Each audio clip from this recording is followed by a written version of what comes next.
ஆண்டவராய் இயேசு கிறிஸ்துவின் நாமத்தில் அன்பின் வாழ்த்துக்கள். டிசம்பர் உடனே நமக்கு ஞாபகம் வருவது நம்முடைய ஆண்டவராய் இயேசு கிறிஸ்துவினுடைய அற்புதமான பிறப்பு. இந்த மாதம் முழுவதும் நம்முடைய கர்த்தரின் குணாதிசயங்கள், அதாவது யெகோவா, எலோஹிம், எல்ஷடாய், இவைகள் எல்லாம் ஆண்டவரனுடைய குணாதிசயங்கள் என்று சொல்லி நாம் வேதத்தில் வாசிக்கிறோம். கர்த்தரின் நாமம் யெகோவா, அதற்குள் இருக்கும் குணாதிசயங்கள் அன்புள்ளவர், இரக்கமுள்ளவர், அதிசயமானவர், இப்படி பல பெயர்கள் இருக்கிறது. இவைகளை இந்த மாதம் முழுவதும் தியானிக்கப் போகிறோம்.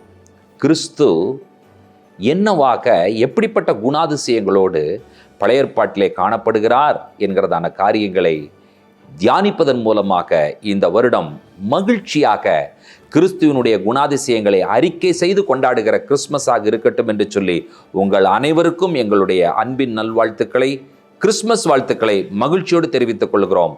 வாருங்கள், டிசம்பர் முழுவதும் கிறிஸ்துவின் குணாதிசயங்களை தியானிக்க உங்களை அன்போடு அழைக்கிறோம்.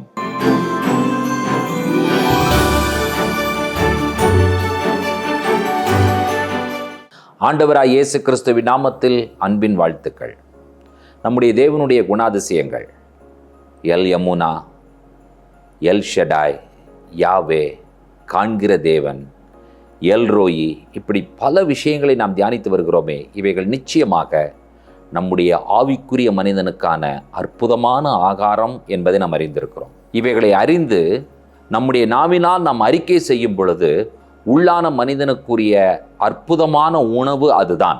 தேவனுடைய வார்த்தையே உள்ளான மனிதனுடைய உணவு.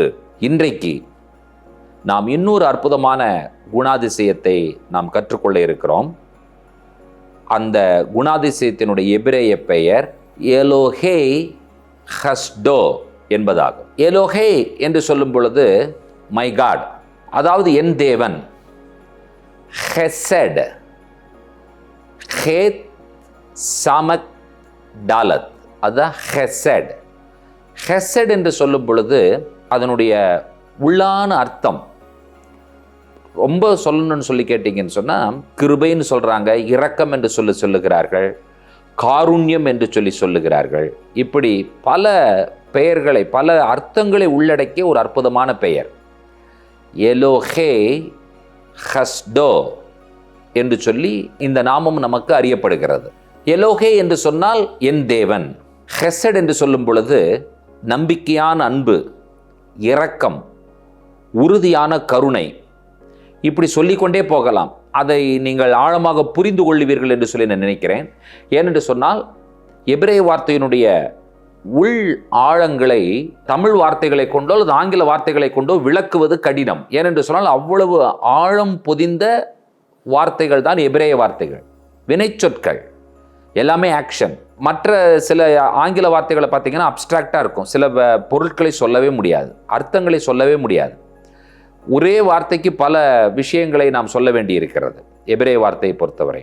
ஆகையினால என் தேவன் எலோஹே ஹஸ்டோ என்று சொல்லும் பொழுது என்னுடைய உறுதியான அன்பு அல்லது உறுதியான கருணை, அளவற்ற இரக்கம், இப்படி பல வகைகளில் நாம் சொல்லிக்கொண்டே போகலாம். எலோஹே ஹெசட் என்கிறதான அந்த அற்புதமான குணாதிசயத்தை நாம் அறிக்கை செய்கிற அந்த விஷயத்தோடு நாம் ஆரம்பிக்கிறோம். அதற்கான ஆதார வசனத்தை நாம் வாசிக்க கேட்கலாம். சங்கீதம் 59:10. என் தேவன் தம்முடைய கிருபையினால் என்னை சந்திப்பார்.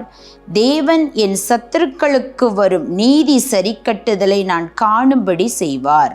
என் தேவன் என்னை சந்திக்க வருவார். சந்திக்க வரும் பொழுது கிருபையோடு வருவார், இரக்கத்தோடு வருவார், கருணையோடு வருவார், அளவற்ற அன்போடு வருவார். இதுதாங்க when God meets me, வெறுங்கையோடு வருவது கிடையாது. ஏராளமான கிருபைகளோடும் ஏராளமான இரக்கத்தோடும் அளவற்ற கருணையோடும் உறுதியான அன்போடும் பற்றோடும் பாசத்தோடும் என்னை சந்திக்க வருகிறார். அப்ப என் தேவன் யார் என்கிற கேள்விக்கு பதில் என்ன? என் தேவன் என்மேல் இரக்கமுள்ள தேவனாய் இருக்கிறார், கருணை உள்ள தேவனாய் அவர் இருக்கிறார். ஆம், அப்படிப்பட்ட தேவனைத்தான் நீங்களும் நானும் ஆராதிக்கிறோம். அவருடைய அற்புதமான குணாதிசயங்களில் ஹெசட் என்கிறதான குணாதிசயம், அதை மறந்துவிடக்கூடாது. ஹேத் சாமக் டாலத், ஹெசட் என்று சொல்லி அதை உச்சரிக்க வேண்டும். வானத்திலும் பூமியிலும் சர்வதிகாரம் பெற்ற சர்வ வல்லமுள்ள தேவன் என்னை சந்திக்க வருகிறார் என்று சொல்லும் பொழுது அவரிடத்தில் இருக்கிற மிகுந்த இரக்கங்களோடும் மிகுந்த கிருபையோடும் மிகுந்த அன்போடும் அளவற்ற இரக்கத்தோடும் என்னை சந்திக்க வருகிறார் என்கிற சந்தோஷமான செய்தி எவ்வளவு அற்புதமான ஒரு செய்தியாக இந்த கால வேளையில் நம்முடைய காதுகளில் துணித்து கொண்டிருக்கிறது என்பதை நீங்கள் அறிந்திருக்கிறீர்கள். இப்போ இந்த வசனத்தை நீங்கள் புரிந்து கொள்ளும் பொழுது தாவீது ராஜா இந்த சங்கீதத்தை எழுதுகிறார். சவுல் இவரை கொல்ல ஆட்களை அனுப்புகிறார். அந்த பின்னணியில் இந்த சங்கீதத்தை எழுதுகிறார். அதாவது சவுலினால் அனுப்பப்பட்ட அந்த ஆட்கள், அதாவது பகைவர்கள், இவரை சுற்றி வளைந்து கொண்டிருக்கிறார்கள். ஆனால் இவர் பயப்படவில்லை. அவர் சொல்லும் பொழுது, என் தேவன் என் மேலே இரக்கமாய் கருணையாய் இருக்கிறார், என்னுடைய பாதுகாப்பாக இருக்கிறார், என் மேலே அளவற்ற அன்பு கொண்டிருக்கிற என்னுடைய தேவன் எனக்கு இருக்கிறபடியினால என்னை அவர் பாதுகாத்துக் கொள்வார். His love, His mercy, His grace protects me. அவருடைய இரக்கம் எனக்கு என்ன செய்யும்? அவருடைய கருணை எனக்கு என்ன செய்யும்? அது ஏதாவது ஒரு காரியத்தை செய்யணும்ல, அது என்ன செய்யும் அப்படின்னு சொல்லி கேட்டால், என்மேல் அவர் இரக்கமாய் கருணையாய் இருக்கிறபடியினால் அவருடைய இரக்கமும் கருணையும் என்னை சுற்றி ஒரு பாதுகாப்பான ஒரு வளையம். அதுதான் என்னை சுற்றி இருக்கிற பாதுகாப்பு வளையத்திற்கான பெயர் ஹெசட். அந்த பாதுகாப்பு வளையத்திற்கு காரணம் எலோஹே ஹெஸ்டோ, என்னுடைய ஆண்டவராய் இருக்கிறார்.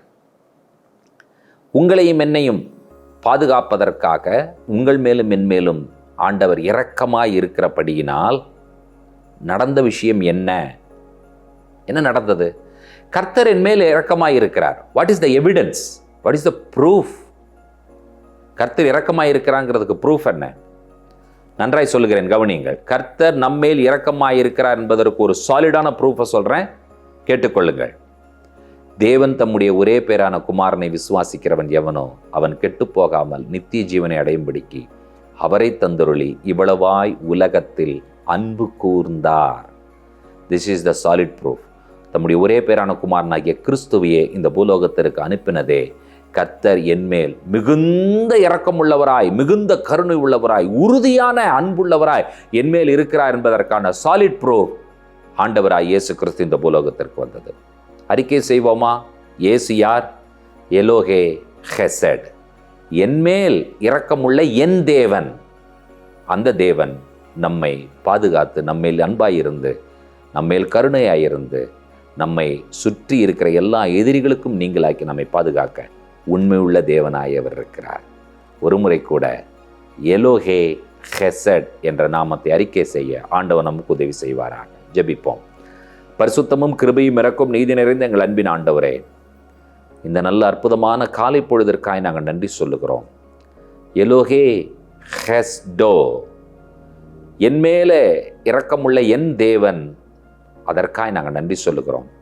உம்முடைய இரக்கத்தின் வெளிப்பாடு தான் கிறிஸ்து இந்த உலகத்தில் மனிதனாக பிறந்தது. ஆண்டவரே, என்னை சுற்றி இருக்கும் பாதுகாப்பு வளையத்திற்கு பெயர் இரக்கம். அந்த பாதுகாப்பிற்கு காரணம் என் தேவன், இரட்சகர். ஒவ்வொருவரையும் பாதுகாத்துக் கொள்ளுங்க, பாதுகாப்பு வளையத்திற்குள் வைத்துக் கொள்ளுங்க. உங்களுடைய உறுதியான அன்பும் மாறாத இரக்கமும் உலகத்தில் உள்ள அனைத்து மக்களுக்கும் கிடைக்க வேண்டும் என்கிற அந்த விசுவாசத்தோடு நாங்கள் ஜெபிக்கிறோம். துதிகனமை உமக்கே ஏறெடுக்கிறோம். இயேசு கிறிஸ்துவின் நாமத்தில் பிதாவே, ஆமேன், ஆமேன். நம்முடைய கர்த்தராகிய இயேசு கிறிஸ்துவின் கிருபையும் பிதாவாகிய தேவனுடைய அன்பும் பரிசுத்த தேவாவியானவருடைய அந்யோன்ய ஐக்கியமும் சிநேகமும் நம்மளோடும் கூட கர்த்தருடைய வருகை பரியந்தம் நீடித்து நிலைத்திருப்பதாக. ஆமேன், ஆமேன். தேவ கிருபையும் சமாதானமும் பெருகுவதாக. ஷலோம்.